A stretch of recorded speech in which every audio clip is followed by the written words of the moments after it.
Hi guys, and welcome to another episode of Friend of God, episode 4. And today we're going to be looking at Genesis chapter 20. So let's get into it. So Abraham and Sarah are on journey that God has called him on. And they stop by a place called Gerar.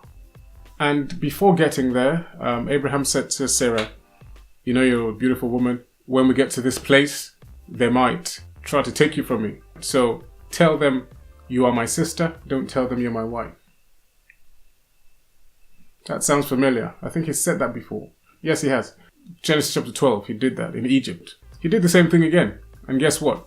Sarah gets summoned by the king of Gerar, whose name is Abimelech, for a king of a city or a nation, whatever, to send for a woman who is new to the area. She must have been the talk of the town. Sarah was probably a very, very beautiful woman, because this isn't the first time that this has happened. So Abimelech the king sends for her, right? Then while he's asleep, he has a dream, and God warns him, God threatens him to say, look, the woman that you've taken, she's a married woman. If you don't give her back to her husband, you will die. And the king's like, but God, you know, this guy told me that this woman was his sister. I'm innocent in this. I didn't know. Now let's pause here for a while. Point number 1. It's good to know that God fights for his own. The Bible doesn't tell us that Abraham prayed to God and said, "Oh Lord, here we are again. This guy's just taking my wife. I don't know what to do. Please help me." We don't know if Abraham did that, but the Bible doesn't tell us that he did that. And yet God took it upon himself to fight for Abraham. And guess what, ladies and gentlemen? God can fight and will fight for us if we are on his side. If we do what God says we should do, he will stand up for us. He's the defender of the defenseless, and he's able to defend us. And he says to God, "God, I'm innocent in this." And God says to him, "Yes, I know. I know you're innocent. I know you didn't know. Your conscience is clear. That's why I kept you from touching her, because up until now, the king hadn't slept with Sarah. He hadn't, touched her." And when I read that, I thought, that's good to know that God is able to keep us from sin. So what you need to do now is return her to her husband, otherwise you and all you have will die. Early the next morning, he got up, right? First thing in the morning. I don't even know how he slept. He got up and, went to Abraham and said, "Why have you done this to me? Why did you tell me she was a sister when she's actually a wife? Why have you brought all this calamity and commotion into my house?" Now it turns out that God had actually shut the wombs of the women in his family, I guess his wives, maidservants, so they couldn't have children all this time while, he took Sarah from Abraham. So that means it was probably a length of time, weeks, months, for them to have known that they can't have children.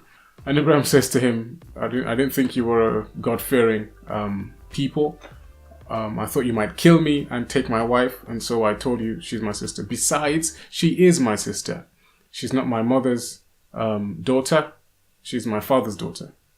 And the king gives... Now, I don't understand this, but this is what God can do for you, right? So, in return for Sarah, so the king returns Sarah, unharmed, untouched to Abraham. And in addition, he gives Abraham sheep, goats, cattle, servants, even the land. He says to Abraham, look, live wherever you want to live. And he even gives him 1,000 shekels of silver. I think that's what you call God restoring sevenfold, hundredfold, whatever you want to call it, right? Abraham hadn't done anything here, and yet he was receiving all these gifts. When you're on God's side, God will sort you out. Everything that you need, God will provide, and more. Oh, actually, God said to Abimelech, right, return Sarah to this man, and he will pray for you because he's a prophet. And I didn't know Abraham was a prophet. I never really saw him as a prophet. And it just reminded me of that scripture that says, touch not my anointed and do my prophet no harm.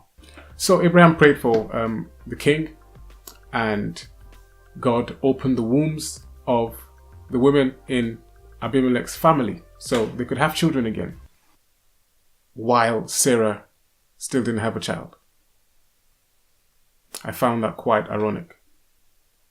While I was reading this, I read a devotional that was talking about the cost of our obedience to others. Right? So when we choose to obey God, what that costs us, and more importantly, what that costs other people around us. And there is a cost. And it just reminded me of Abraham. He answered the call of God upon his life, right? He said, okay, right, God, I will obey you. And we see the consequence of that decision on the lives of other people. We see it in the life of Sarah in this bit, in this chapter. Twice now she's been taken, abducted, if you like, to go and be somebody else's wife. All because Abraham chose to obey God and to leave where he was and to go to a land that God was going to show him. So next time we'll do chapter 21. Thanks for watching this. Like it if you like it. Share it. Please leave a comment or two. Subscribe to our page and you will see me on the next one. God bless you.